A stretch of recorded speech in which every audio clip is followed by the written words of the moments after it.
discuss Republican Senator Bill Cassidy of Louisiana. Senator, thanks for joining us. So a potential default could now just be 11 days away, theoretically. President Biden said today that he's done his part. Now it's time for Republicans to move. How worried are you that a catastrophic default could actually happen? And do you think Republicans who are negotiating need to be willing to move more? Well, a couple things. First, I think the president needs to show leadership. He took about 100 days to gauge, to kick in, and now that he's finally negotiating, I'm pleased that he's doing so. But I also want to point out that Secretary Yellen's comment about when default occurs, potentially as early as the 1st of June, but it could be later. Well, let's have a little leadership. The financial markets are all nervous about this. Is it the 1st or is it the 14th? A quarterly payment of taxes comes to the federal government beginning on the 15th, at which point the risk of default is averted.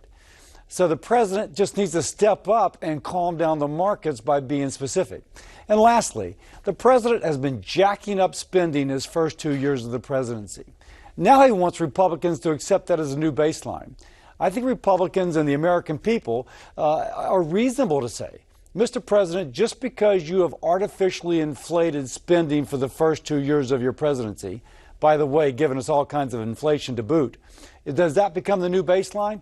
We don't think it necessarily has to. And I think Republicans are reasonable to ask that it be reset back down. Yeah, you're referring to the fact that the White House, according to reports, offered to, as part of this negotiation, offered to freeze spending, I think, at 2022 levels, whereas obviously McCarthy and the Republicans negotiating wanted it to be frozen at earlier levels. The House Freedom Caucus, a group of very conservative Republicans in the House Republican Caucus, they're saying that they're going to oppose basically any compromises to the original legislation that they passed. A majority of the House Republican Party, we should note, voted to not count electoral votes from Arizona and Pennsylvania based on election lies that you stood up against. Do you think the House Republican Caucus can be counted on to arrive at a reasonable compromise in these debt negotiations, given that fact, that ugly fact that sometimes they take pretty extreme positions? Well, I think that I have strong feelings about the last election and how that transpired, but nonetheless, I think that's a totally separate issue. And let's give a tip of the hat to Kevin McCarthy. The package that he sent to the president, he had Republicans voting for a debt ceiling increase who had never previously voted for a debt ceiling increase. And I don't think we can allow anxiety, existential anxiety about the future to kind of dictate what is done today. Once Kevin said in a private meeting, never ask me to do something because you think I can't. Let me first go out there and see if I can. I think the president needs to step forward, make an earnest effort to meet Republicans and the American people on the issue of lowering our indebtedness. And if they do so, let's see what McCarthy can do. And I'd like to have more faith in Kevin.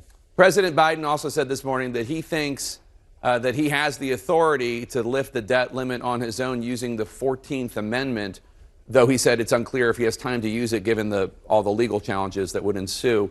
The amendment says, quote, the validity of the public debt of the United States shall not be questioned, unquote. I know you don't think he should do this, but do you think he's right that he has the ability to use the 14th Amendment to raise the debt ceiling on his own without Congress? I'm not an attorney. It does sound like he's kind of squibbling around a little bit. His left wing wants him to invoke it. It's one more example of the president taking the constitutionally delegated authority of spending from the House of Representatives and trying to kind of aggregate it into the White House. I think the president needs to show leadership. Okay, House Republicans, American people, you're concerned about spending, I'll meet you there, as opposed to finding a dodge that tries to work its way around. And that's a dodge. Meet the American people and Republicans where they are. I think we can get to where we need to be. I think we can all agree that a debt default would be a disaster. It would affect the economy, would affect a lot of people out there who are watching right now.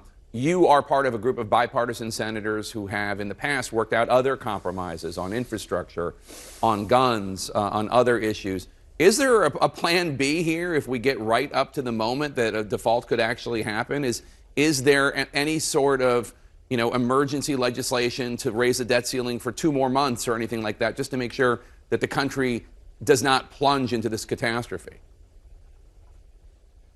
Well, first, I think, as I said earlier, I think Plan B might first, when is the 1st of June? When is the drop dead date? If it's June 15th, is there really an issue? That would calm down financial markets if the President and Secretary Yellen came forward with that. In terms of the Republican Senate coming up with something, this is between the President and the House Republicans. And that's why it's been so frustrating to see the President on the sidelines. If the Senate comes up with something, the House has to accept it, and the White House does. So why not just put them together? I think Plan B is to get the President engaged. So let's talk about Social Security, because if a default happens, one of the first things to fail will be Social Security checks to seniors who rely upon them. But as you've been sounding the alarm about, Social Security also faces another threat in just 9 years estimated, insolvency. And the top two Republican candidates for a presidency, Donald Trump and Ron DeSantis, are now both saying they wouldn't change anything about Social Security. Is that disqualifying? You know, I think if you have a leading presidential candidate, be it Joe Biden, who clearly is saying that, or Donald Trump, pretending to the American people that there's no problem with Social Security, then they lack the leadership to become the President of the United States. By the way, you can fix Social Security and you don't raise taxes on seniors, you don't cut their benefits. And there's a way to do it that actually improves the program. But there's no leadership like that from Trump or Biden. In my mind, that lack of leadership on an issue so critically to so many Americans is disqualifying. So you have a plan to create a $1.5 trillion fund that would use investment returns to fund Social Security. Again, we're about 9 years out from insolvency estimated. Given how D.C. works or doesn't work, given how we're waiting until the last minute with the debt limit, we're going to go through this again in the fall with government funding. Is there any willingness among your colleagues, Democrats and Republicans in the Senate and the House, to act now to try to fix this problem?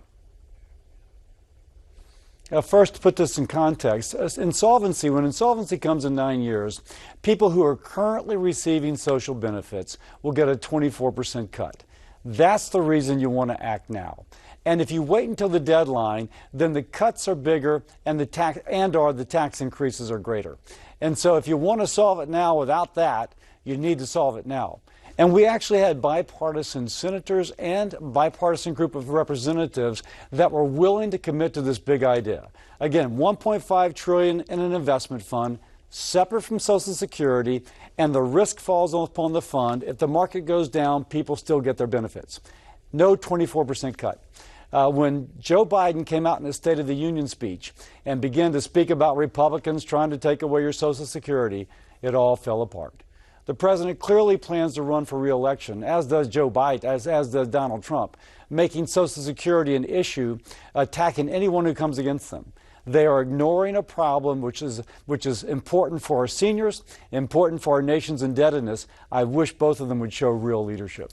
Let me ask you before you go, Florida Governor Ron DeSantis is anticipated to announce that he's running for president. South Carolina Senator Tim Scott has filed paperwork to do the same. Former Vice President Mike Pence likely right behind them. Here's something Governor DeSantis reportedly told donors on a phone call this week. Quote, "You have basically three people at this point that are credible in this whole thing, Biden, Trump, and me. And I think of those three, two have a chance to get elected, Biden and me," unquote. Do you agree with him that Trump cannot win a general election? Well, a couple things. I don't think Trump can win a general election, but that's a nice way for him to diss people like Tim Scott, who's a pretty formidable candidate. So you just have to take this as a competitor trying to diss others. On the other hand, during the last election cycle, we saw that in all the swing states, almost all, Georgia, Pennsylvania, Nevada, and Arizona, that the candidates for Senate that Trump endorsed all lost. If you had taken the votes that went to other Republicans and put them together, those Republicans would have won.